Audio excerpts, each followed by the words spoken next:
Hello, my name is Lukas Oldenburg and I'm going to demo GCP Workflows in this little presentation. The code that we're going to use later is all on GitHub, so make sure you check out that repository and you can follow along all the steps in there. Let's start with a political question, since we're all political here and it's not about analytics or coding or whatever. Why did the socialist planned economy fail? And if we were able to ask today one of our most notorious communists, Erich Honecker, the leader of the former German Democratic Republic, probably the worst naming ever, because we all know how democratic that republic was. If we were to ask him this question today, he would probably say, well, try executing a 4-year plan without a powerful orchestration engine. That's just bound to fail. So nowadays we're in a better position. We have orchestration engines, we have the cloud, and we have the anti-capitalist per se. Google, as we all know, very anti-capitalist company. They created something called GCP Workflows. It's just one of many orchestration engines out there, but one that's becoming more and more popular, and they're here to help, and that's why we're doing this presentation. So the agenda is, we'll start with GCP Workflows, explaining what they are. While we're doing that, we're explaining what are the different approaches to workflow orchestration, time-based, implicit coupling, and orchestration engines. And then we're going to look at example use case. We'll do some live coding examples after that with a beginner's example based on a GCP Labs example. And then we'll do a fail-safe handling of a bulk data import from an external system to Google Cloud Storage, all via workflows. So let's get started. Why did I come across workflows, and why did I start implementing workflows, and why do I think it's a good thing to do that? In, well, depending on your use case, but in my use case, why was it good? So this is my daily life in the GCP, and sorry to break this to you, the cloud is freaking unreliable. I mean, it works 99% of the time, or even more often than that, but we have the internet. The internet is just a layer of layers of connections, and in these connections a lot of things can go wrong. You can have aborted connections, you can have timeouts because some server was slow, so connections might get interrupted, will get interrupted. Not might, they will get interrupted eventually. File transfers will time out. Even within the Google Cloud platform, you'll have aborted connections. Here we have an example of writing to cloud storage. Then we have external dependencies. Here we have the Adobe Analytics Reporting API, which was down for a couple of minutes or hours, I don't remember. Then we'll have other external dependencies that might fail. So here we were depending on a Google Sheets plugin, Supermetrics or something, and for whatever reason it didn't deliver the data to the sheet that day. So we couldn't execute something because of that. Then we'll have one important issue that always reoccurs, and that in alone I think makes sense to implement workflows, is Google Cloud Functions, especially those triggered via PubSub, which is my favorite way of triggering Cloud Functions because it's asynchronous. Cloud Functions time out after 9 or 10 minutes, and depending on what you want to do, if you then have a slow FTP server or a slowly responding API, coupled with that 9-minute timeout, you're very fast at reaching that. This is this typical cloud logging message on the bottom. And here we have another case. Okay, we have more memory than we would have expected, because we expected this to be less, etc., etc. And then it was Black Friday, and we had more data in that daily export, and then the memory of 2048 megabytes, or whatever MIB again stands for, wasn't enough. So here are GCP Workflows. This is a slide by Mete Atamal from Google, from his slides that I'll link to in the end. Serverless orchestration with workflows, a much better intro into workflows than I'm going to give here. But what is GCP Workflows? Workflows is an orchestration engine that enables atomic or loosely coupled processes to run in order. And all serverless, so all in the cloud. You don't need to host your own servers or anything to run that. That would be the case if you use something like Apache Airflow, which is another popular orchestration engine. And but that one you need to host. You can host that in the GCP as well, but that makes it a lot harder to get started, of course, especially for non-infrastructure experts like me. It has great integrations with APIs inside of the GCP, PubSub, BigQuery, Firestore, Dataform. We're going to look at the PubSub integration most of all. And outside of GCP, there's plenty of APIs to work with outside APIs. For example, there's generic HTTP APIs with temporary callback URLs, etc. That's really nicely handled as well. And we're going to use callback URLs ad nauseum in our later examples. It has powerful failure waiting and retry handling. So typical stuff that you want if you want to implement a fail-safe process. And timeouts are not a problem. A workflow can run up for up to 1 year. So it's more a question to make sure that it never runs into an infinite loop or anything like that, so that it ends after a certain time. But a year, I don't think any workflow will need that much time, but definitely don't know 9 minute, 10 minute, even the hour timeout that we experience with Cloud Functions. And let's talk a little bit about orchestration. What is orchestration? Orchestration basically means processes need to run in order. So we have an example here. We have script A. We could say Cloud Function A or Module A or Process A, whatever you want to call it. And that script A imports a CSV file from an FTP server, transforms it a bit, and stores it in Google Cloud Storage. Then there's script B and C, and script B and C take that file from Google Cloud Storage and generate BigQuery tables X and Y from it. For example, it could be user brand affinity scores or something like that. And then script D comes along, which generates an export from BigQuery tables X and Y to an external database. That could be an FTP server, Adobe Analytics, an email marketing tool, etc. So we have 4 scripts which are dependent on each other, and they need to run in order. And you can orchestrate that in different manners, in different ways. So the first one and the most classic one and still very frequently used one is the typical good old cron job.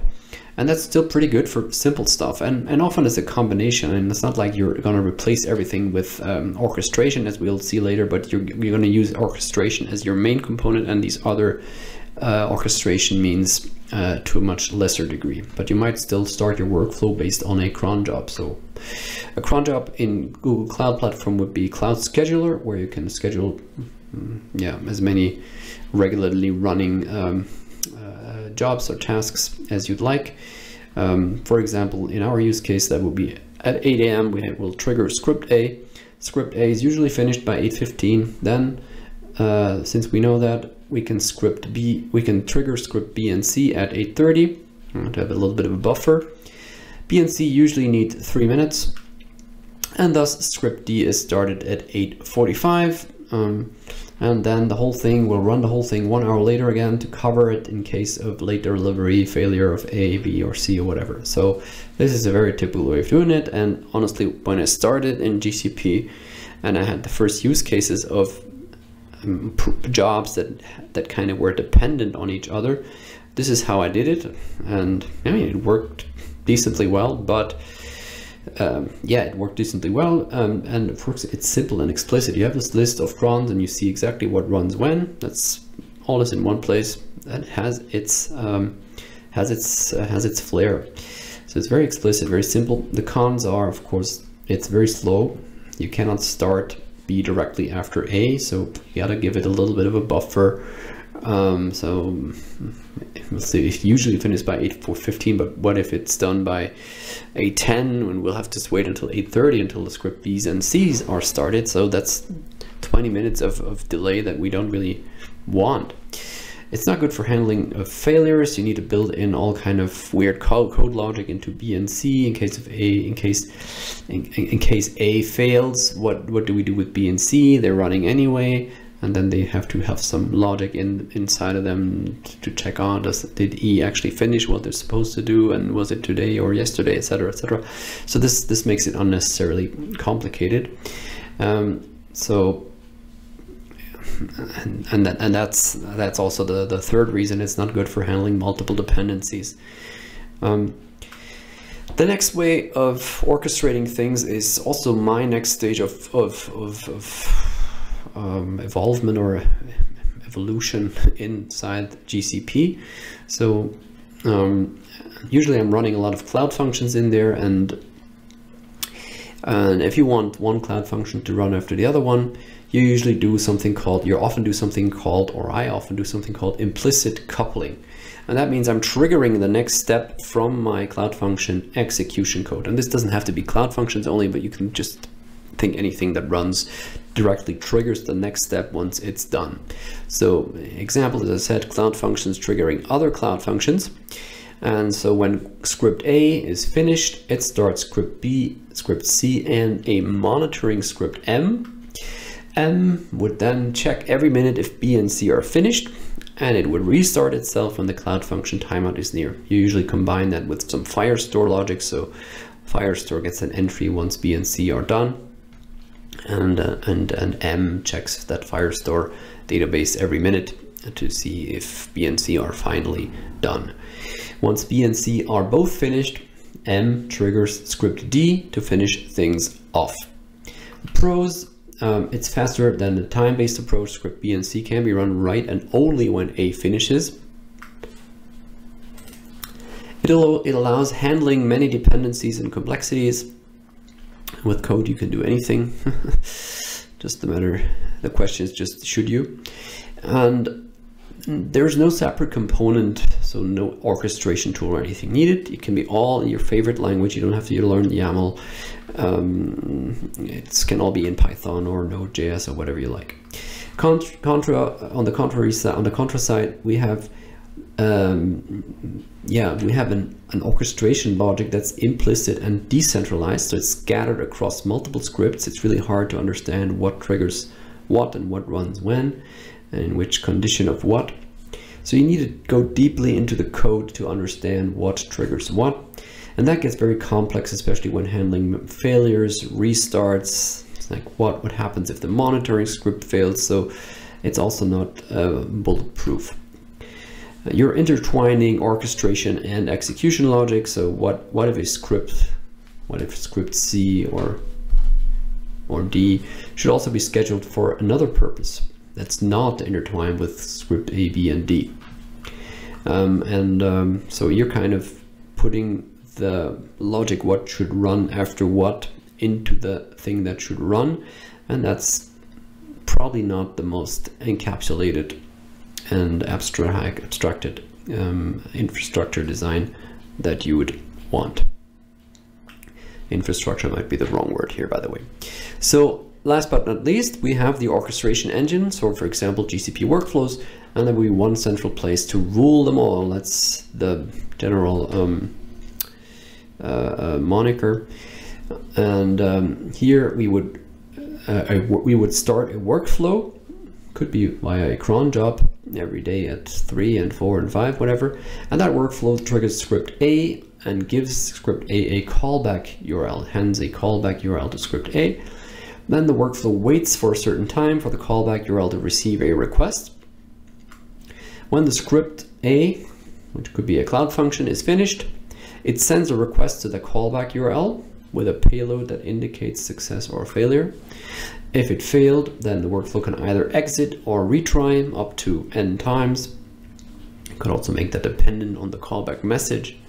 If there's a success, the workflow would start script B and C in parallel, again with a callback URL and timeout. And when the workflow has received success callbacks from B and C, it would trigger script D. Pros, of course, here we have a centralized and abstracted logic. So the flow logic is abstracted from the actual script. There's no code at the end of scripts that tells the script what to do, that decides what to do next. The workflow decides what to do next. The cloud function can give information to the workflow, what it might do next. Like, okay, we have this type of error, we recommend you retry, but then the workflow can say, yeah, well, I've retried 3 times already, I'm not going to retry again. It's thus much more robust. We have error handling, retry logic, and we don't have timeout issues in the workflow, as we already discussed earlier. It's written in a, I think, more human readable language, YAML. YAML is not nice, but it's understandable for people who don't know Python, who don't know a JavaScript. Just from reading it, you kind of know what's going on there. But telling somebody who has no clue about Python to read a Python script or multiple scripts from modules that are intertwined, it's going to be much more challenging for that person. Cons, you'll need a separate component, you'll have a separate dependency in GCP. It takes more work up front to write a solid workflow than if you just cram the logic into the Cloud Function and decide to sometime later refactor it, because you'll never do that. But yeah, it's more and bigger investment, time investment, not much, I don't think it's a bigger money investment usually. Well, of course, depends on how much you use those workflows, but if you just let the workflows run what you're already running via Cloud Functions, the money investment shouldn't be much more than that. So this is the third way, and this is also the way of orchestrating things that we're going to look at today. And here we're back at the initial slide. GCP Workflows is what we're going to show today. What do I personally use or plan to use GCP Workflows for? And these are just my use cases. You can use Workflows for a lot more. In the end, I'll link to a GitHub repository where there's plenty of wonderful use cases with all kinds of APIs, BigQuery API, and so on. So you can try out whatever you like yourself. So you could import. I use it to import large files from external sources, for example, from FTP servers, from an analytics API, to cloud storage in a safe and secured manner, fail-safe manner. I don't have to worry about timeouts. The retry logic is very useful. I use it also to manage long data flow processes that require multiple interdependent cloud functions. For example, a raw customer attribute file get exported to some BI system, and then from this BI system they get imported into GCS. So on the fly, I'll transform and store the clean version in GCS, Google Cloud Storage. Then you'll export those to Adobe Analytics as classifications, which would be the next job. A parallel will load them to BigQuery to generate product affinity scores, and after that we would export those scores to an email marketing tools API or FTP server. So this is one process where a lot of things have to work well, and then we have lots of external dependencies. So all that timeout, retry handling, and having the whole execution flow in one central place comes in very handy here. And one use case I want to show with a little bit more detail now is handling scheduled reports for the Adobe Analytics Component Manager for Google Sheets. So the Adobe Analytics Component Manager for Google Sheets is a tool that I built. It's used by clients all over the world. It's mainly a tool for Adobe Analytics admins to efficiently clean up and manage their Adobe Analytics account, but it also allows scheduling reports to Google Sheets. So you can schedule so-called health reports to Google Sheets. So that does a trend check in all variables and reports them to Slack. That would be an example here. Then you have a little report. Hey, this one went up by more than 50% last week. Is everything there? Is everything all right there? This one went down a lot, etc. So it's very handy because you don't have time to check all variables in Adobe Analytics yourself every week. This one summarizes the biggest trend for you easily in one place. Then you can also schedule API reports. So any report that can be run by the API 2.0 and with up to 50K rows per day can be scheduled to be exported to a Google Sheet. And these reports, of course, they come with some challenges. So the use case for using workflows here is handling these scheduled reports for the component manager in a way that when they are scheduled at the same time, they don't cause Adobe Analytics API timeouts, because the Adobe Analytics API doesn't like too many requests at once. So let's look at this example. This is another example where we're exporting report data from Adobe Analytics, some campaign info and so on. So here we have two clients, Client More and Client Stade. They have scheduled reports on Monday at 6 a.m. They're very early early birds. So More has report A and B scheduled at 6 a.m. and Stade has X, Y, and Z scheduled at 6 a.m. Both are independent clients, both have independent Adobe Analytics accounts. So if reports are scheduled at the same time, the first challenge is not to run just A, then B, then X, then Y, then Z. So I want to run them in parallel. I don't want Stade to wait until More's reports have finished. Moreover, I can't start all reports for a client at the same time, because we're then likely to run in API limits. So the API limits are 120 requests per second, and that's sorry, per minute. That should be per minute. Sorry. That sounds like a lot, but if we're querying a report and getting 50k rows in it, that needs many API calls in the background, because Adobe kind of lets you download page by page. It goes very fast, but yeah, you'll need more than just one request to get 50k rows, and if XYZ get a lot of data, it's very likely that those 120 requests per second are reached very quickly, per minute are reached very quickly. So let's look at how we can solve that with workflows. Now, just a very abstract level here for now. Later we're going to dive deep into the code. The workflow logic looks like this. Every hour a workflow is started by a cloud scheduler. So this is a typical cron job that just runs every hour. Then that workflow triggers a cloud function that returns all the scheduled jobs per Adobe client for this hour from Firestore. For each client, the workflow starts a sub-workflow asynchronously, so that client Stade does not have to wait for client More. So both are kind of triggered at the same time. But in each client's sub-workflow, each report is started synchronously, so sequentially. So for example, More, only when report A is finished is report B started. And all this with timeout, failure, retry logic. So if the first time we'll try report X for Stade doesn't work, we'll try it again up to, I think, 5 times or something like that.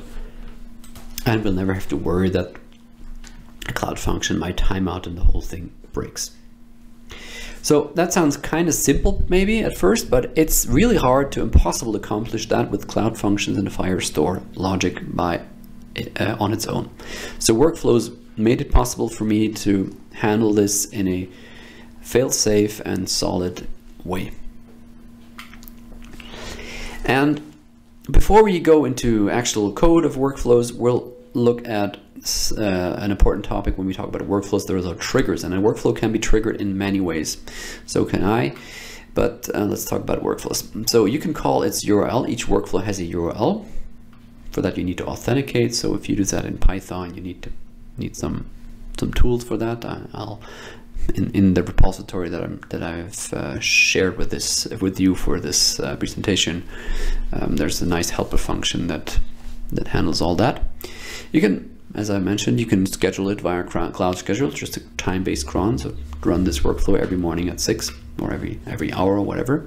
You can trigger it via a pop-up message.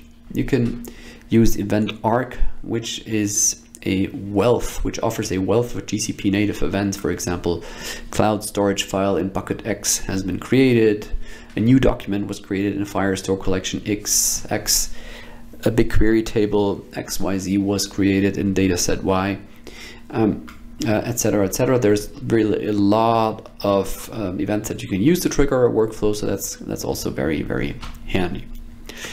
Then last question, is workflows expensive? I already elaborated on that a little bit earlier. For me, it's absolutely not expensive, but let's see how the payment structure works. So it's based on internal steps and external HTTP calls. Internal steps is the number of steps that a workflow takes. So if you, or when you execute a workflow, in the end you'll get a these 3 tabs: summary, steps, and logs. And we're going to look at logs and summary later, but let's suffice to say for now that steps shows you all the steps that were executed, and a step is almost the same as a step in your workflow YAML. And here we would see that, okay, this workflow execution took 122 steps. So the first 5,000 steps are 3 per month, and then you can see the prices here.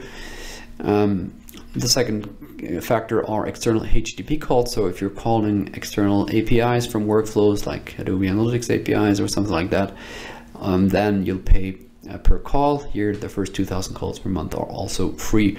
And just to give you an idea, for my report scheduling workflows for the Adobe Analytics Component Manager, which runs every hour, I pay less than $1 per month currently. So it's not really a big thing. All right, let's code some code. Let's go to live coding. And our first example is going to be Google's own GCP Lab example with some amendments. Some important changes were in there.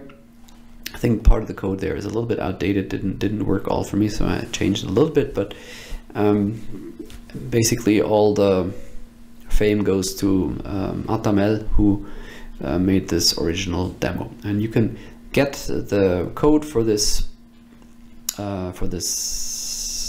example under this URL.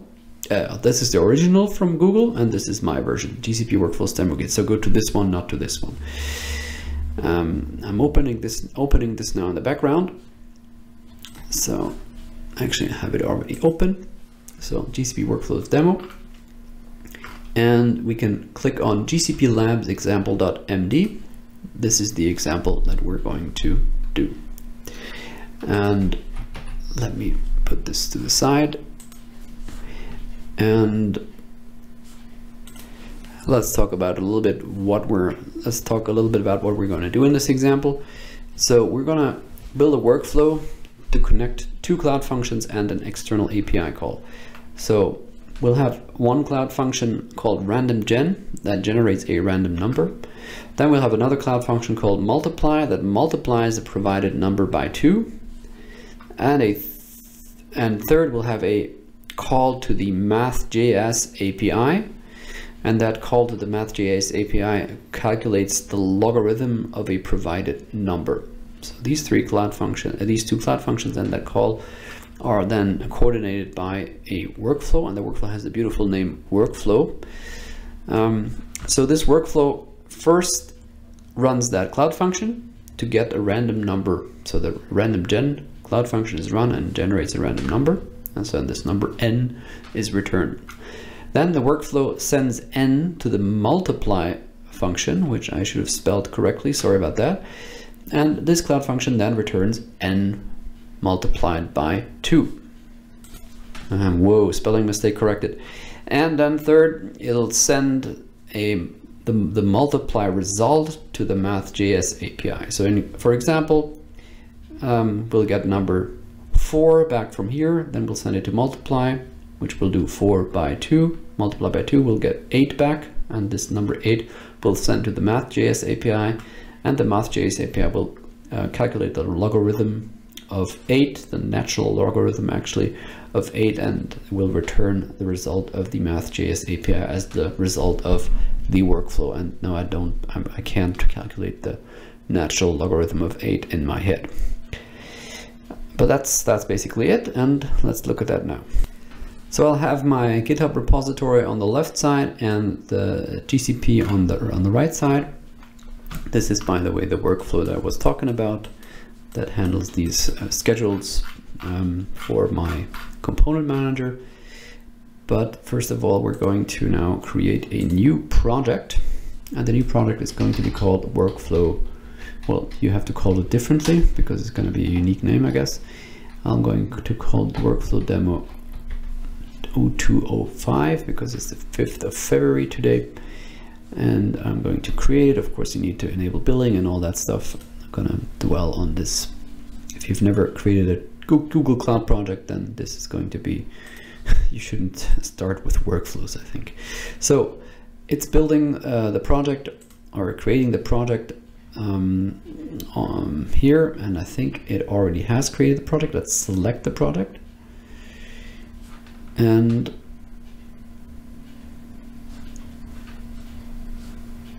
yep, and now Cloud Shell is already open. Let me close it again and let's start it.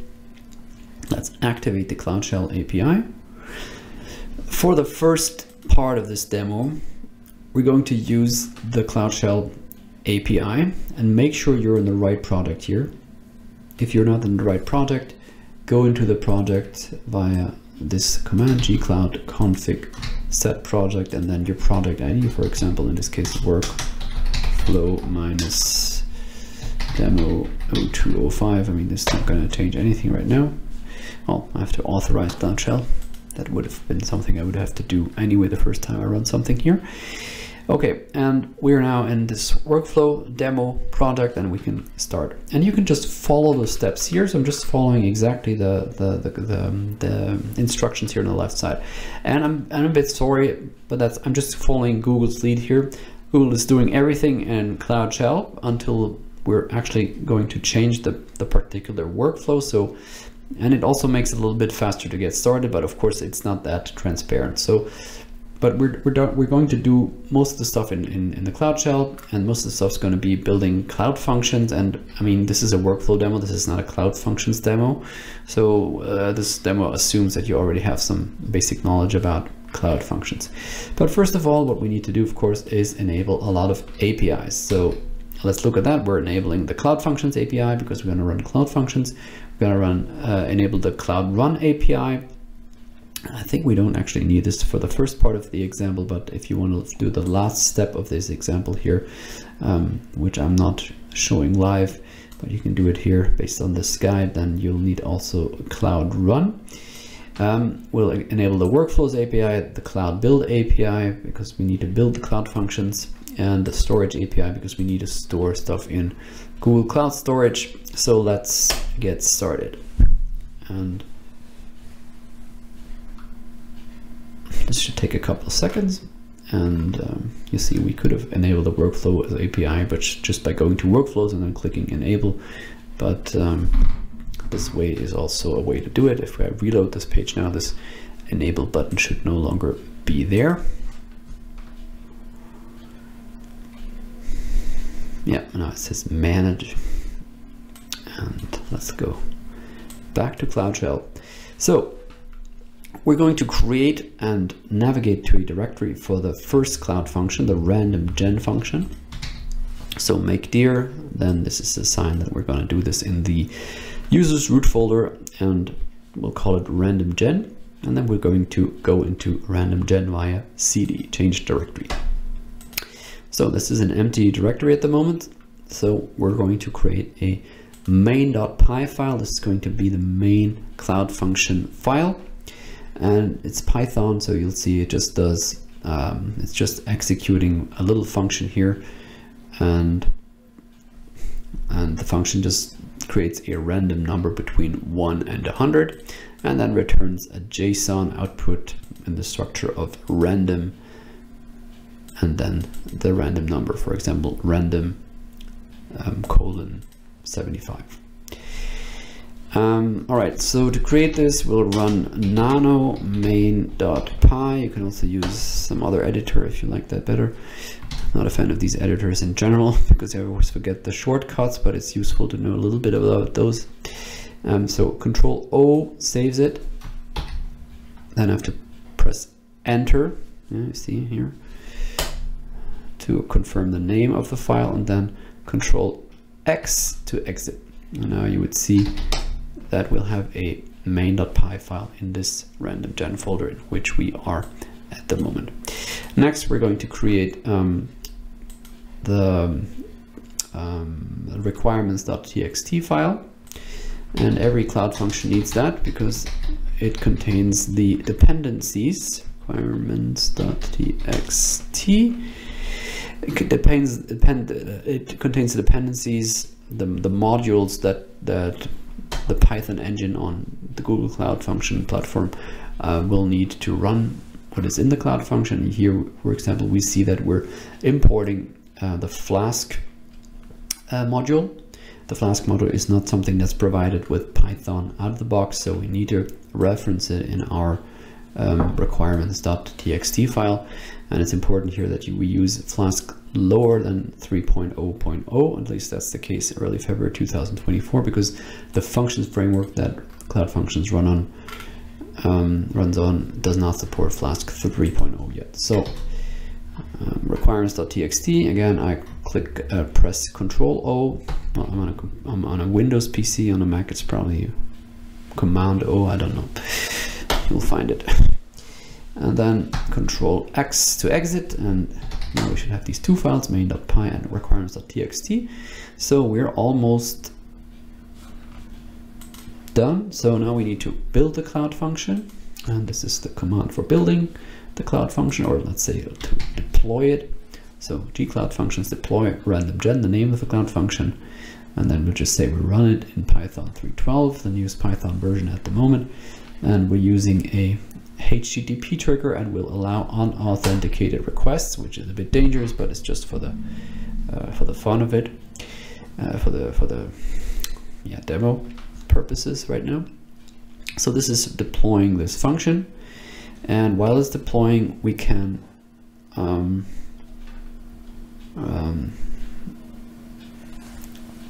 open another shell tab.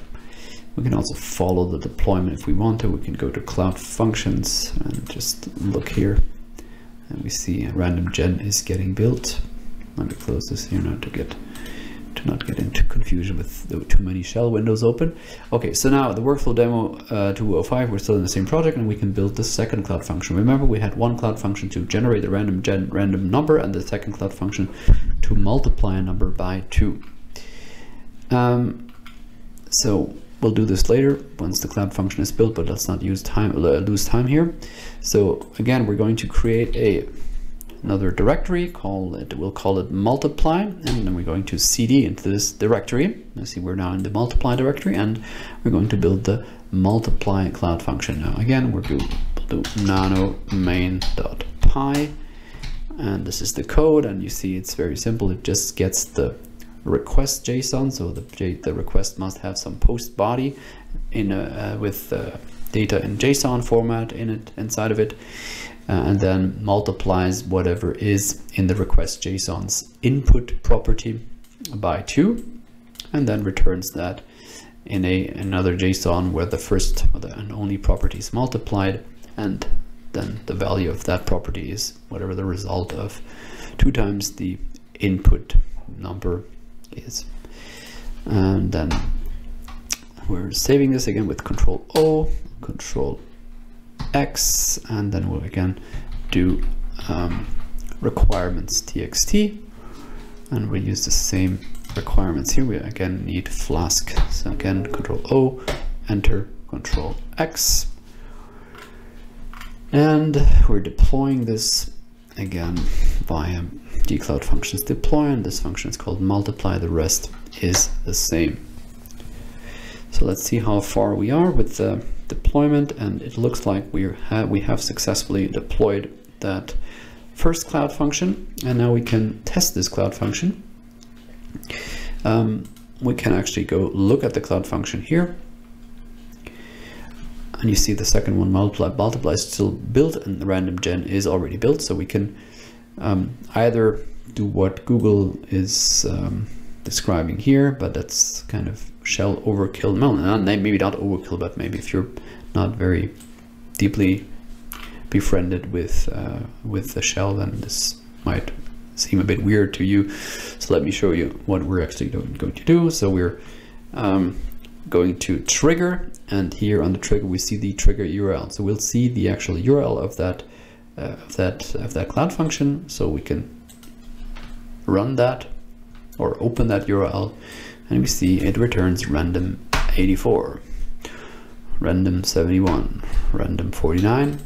We can of course also do that from the shell with curl or curl, whatever you like to call it. That would also work. Then let's take the multiply cloud function. Let's see if it's done. It's also done. Wonderful. And we see the URL is also shown here. So let's open that one. And it says unsupported media type. Why? Because we're not providing any payload. We were supposed to call this cloud function with a post request, and the post request should have a JSON body. So we can fake a post request, and we cannot fake. We can actually do a post request via this little piece of code that's provided by Google. And what it does here, it's curl, and then it dynamically gets the URL. So instead of all this from the $sign to functions describe, multiply, format, value, HTTP trigger URL, so all the way to here, I could also just write curl and then US central and so on, multiply. So this is just a fancier way of dynamically putting the URL into the curl command. And then the request type will be post, and here we can say the header has to be content type application JSON, so that tells the recipient, hey, we're going to send you a body, and the body and that body there's going to be JSON, so interpret that please as JSON. And this is the JSON in the body, so it's basically text that contains a property called input with the value 5. So let's run that we should get 10 back, multiplied 10. Very simple. If we try this with input 9, then we should be getting 18 back, hopefully. Yep, so multiplied 18, so both cloud functions work. So next step is we're going to create a workflow to connect the two cloud functions. And for this, we're going to create a workflow YAML file. And this is the last time we're going to do something in the shell, is this initial workflow setup. And I think it's kind of useful to know how to do that from the shell, because you can then also do that from your local computer, because it also shows you how you can build from a local file, deploy a local file to your workflow without having to go back and forth between the workflow sources tab and your whatever local IDE code editor. So we'll create a workflow file called workflow.yaml, and this is really just the name of the file. We could call this salad.yaml or whatever, but it has to be something with YAML. YAML has its friends and foes, but it's also only one of the two formats that workflows support. You can also do this in JSON, but we're going to use the YAML because most of the documentation is in YAML, and it's probably the one that's most used as well. So let's paste all this here. No, this is, yeah, that's it. Yeah, so this is our YAML code. We're going to go through this in a bit. First of all, we're going to save this, Control O, enter, Control X. So we've created that YAML workflow YAML file. Yeah, I should have gone into another directory, not in the multiply directory, but hey, who cares? So we're not going to use this after the demo anymore.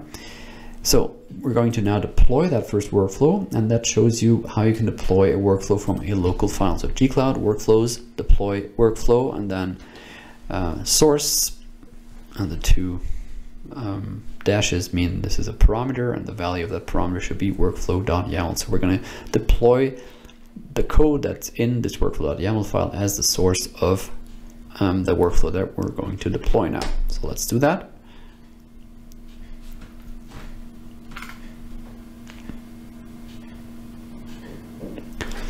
Wonderful. And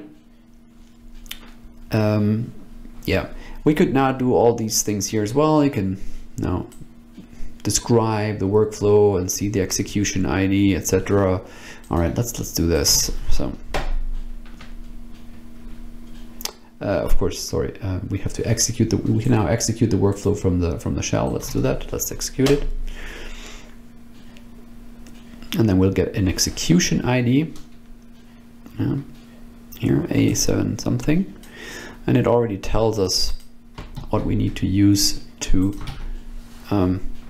check the status of this execution. You can do, this is exactly what is shown here. But so we've checked the status here, and it says I am permission denied for service account, compute developer, blah blah. And that's not good, but I think it's just because the workflow is still very young, and sometimes it takes a little bit of time until all the rights and roles have rights and permissions have propagated. Let's try this again. Let's execute the workflow one more time. gcloud workflows execute workflow. And then let's use this command.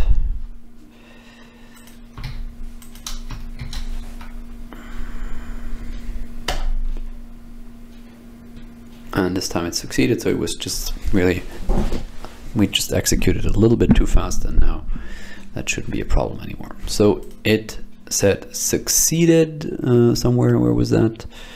Of course, this is really ugly to read, so much easier to use the interface later on. And again, this is the last time we're going to use the shell for this, but here we see succeeded. And the result is also what we're seeing here. The result has a body of multiplied 148. So something was multiplied, and in the end we got 148. So let's look at the workflow code. And let's look at here. Look at it here in the markdown in the repository code. But let's also look at the workflow code where it's usually looked at.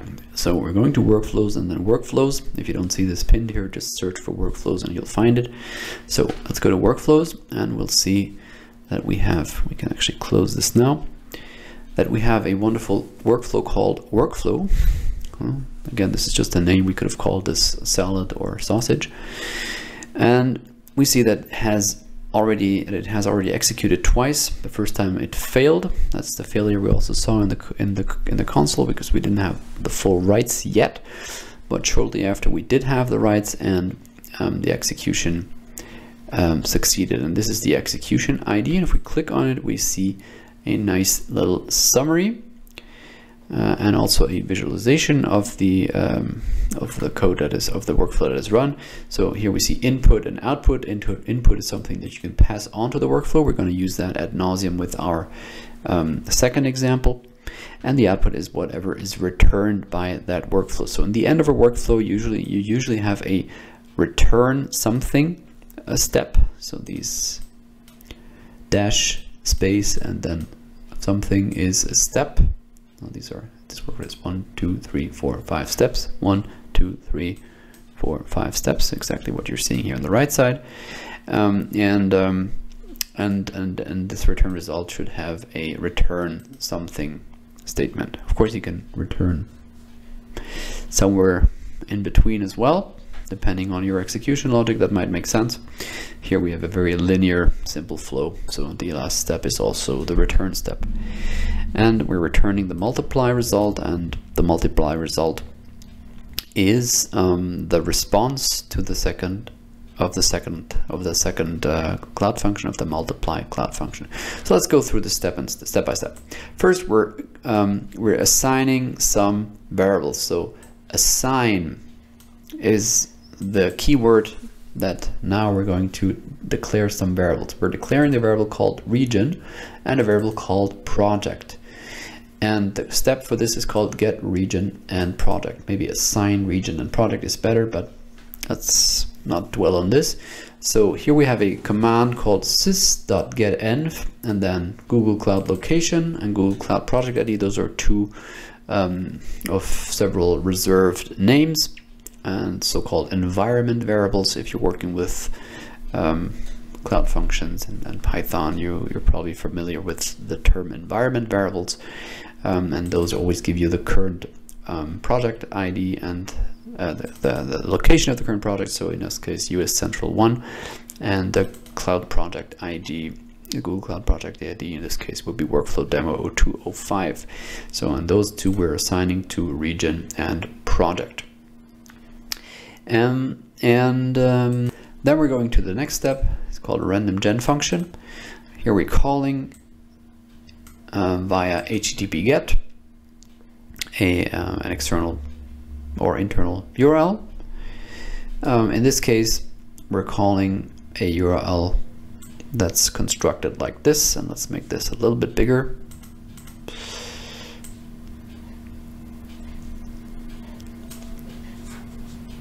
Come on, GitHub. Yeah. Still not. So, by the way, these curly braces and the $sign around things means, hey, you got to evaluate what's in here. This is not just text. It's also not a reference to some reserved value, reserved word. This is something you need to evaluate. So this is very similar to what you would see in a JavaScript or a Python code. So you'd start with HTTPS, that's a string, and then you stop the string because you're in the apostrophes, then you have plus, then region, and again plus, and then another string, a minus, then project name, and then .cloudfunctions.net/randomgen, and this is going to be exactly the URL of our first Cloud Function. Remember that URL was this one here, project ID, region, and product ID, and then cloudfunctions.net, and then randomgen. So this is the URL. So we're calling this URL, and the result, the response of this request will be assigned to the variable called randomgen result. So this is the result of this first request. Then we're logging this randomgen result, and we're logging this to the console, basically to cloud logging. And for this, we use a command called syslog with the arguments of a severity of info and a text. And again, we have the evaluation here, received random number, and then the random number. So from the result will have a property called body.rand. We'll have a property called random, and yeah, from the randomgen function, and now we'll multiply that by 2. So far so good. Let's look at these actual logs, and let's look at where the code, well, this very same code is in the workflows interface. So you'll have the code here under source. So if we go to source, you'll see this is exactly the same code that we have here. And now if we want to edit it, we can just click on edit, and then whatever, hello, put something in there. This is, by the way, how you put a comment in there. You can save this, and already ready for the next execution. This is as easy a deployment as you'll ever find. Where were we? The logs. So let's go to logs. Let's go to the last execution first. Click on that, and then look at the logs. This way we're filtering the logs, I think, only for this particular execution. And we see that here we have a log row. This is the only log that we're writing. Some logs are generated automatically, but we'll see that received random number 74 from randomgen function. Yeah, exactly what we're logging here. We'll now multiply that by 2. All right, next step is multiply function. Then in this case, we're calling HTTP post because, as you remember, we needed a post request to call that second Cloud Function. And again, we're constructing the URL based on these region and product environment variables, and this time it's the function multiply. And in the body of that URL, and this is the second argument we're passing to the HTTP post call method, is a JSON with the property input, and the value is randomgen result.body.random. And then if we, as we've seen here, this is exactly 74 in this case. This is what we got back from the first function. So the response always has a .body property, and in that .body property, it contains the JSON that was returned as a post body. And this JSON contained a random property, and that random property had a value of, in this case, 74. Okay, so this is it, and finally we're going to return a result. The response that this multiply function returns will be assigned to the variable multiply result. And then we're just returning that particular result. And so we're returning multiply result, and that's what we saw here in the summary. This is what was returned.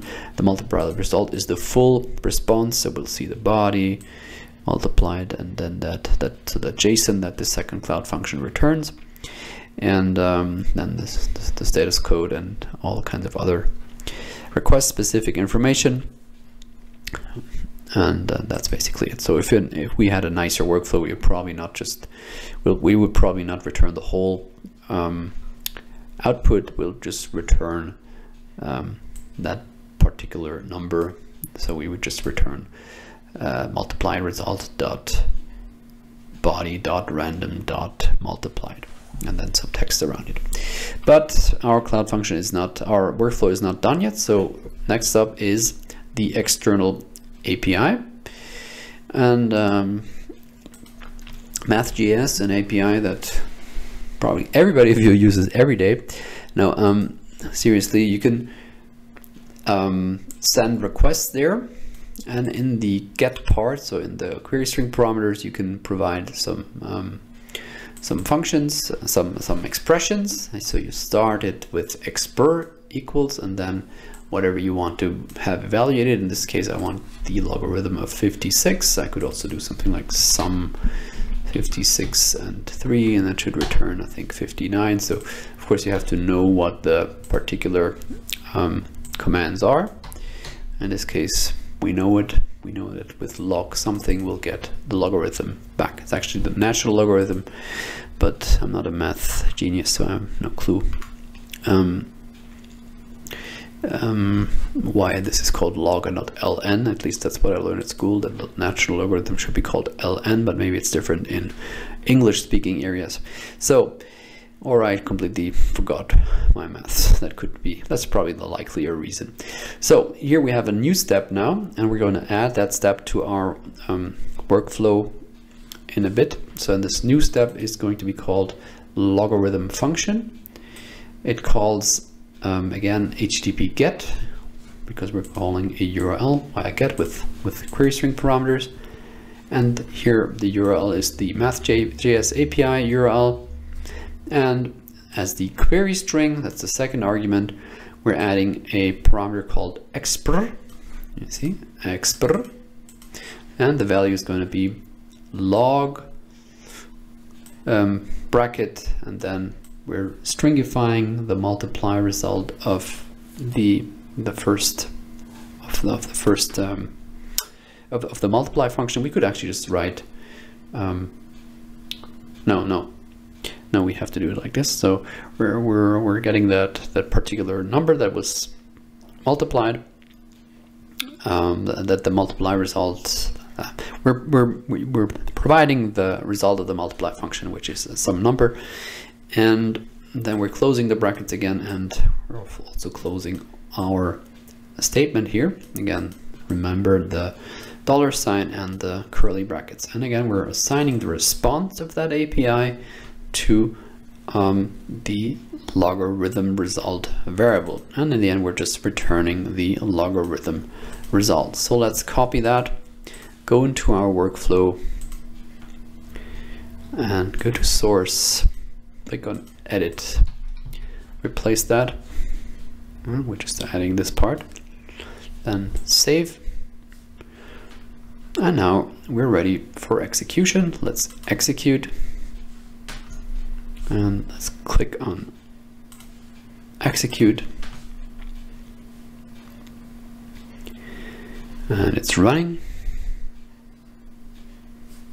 and now it's done. So we have a wonderful number of 3.828641 etc. back. That looks pretty much like a typical logarithmic result, and we can now look at the logs to see if that result is actually what we are supposed to expect. So we see we received the random number 23 from the random gen function, and we can now try this ourselves. Let's go to whatever 23 times 2 is, of course, 46, and then we're going to get the logarithm of 46. and that's 1.662. Is that what we got? I forgot it already. No, it's 3.8, so it's probably, we'll have to use ln. Yeah, ln. So the ln here is what the Math.js API calls log, but again, I'm not a mathematician, so I don't know, there's probably a reason for that. Anyway, so the workflow did what it's supposed to do. It connected 2 Cloud Functions and an external API call. So much for now. This was the first example. The second example, we're going to really dive deep into YAML, and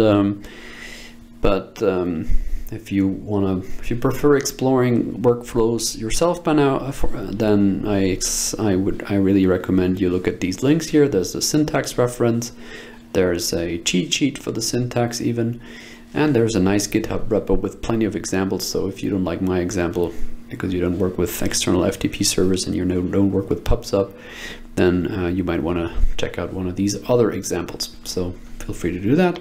For now, thank you for listening, and I'm going to come right back with part 2.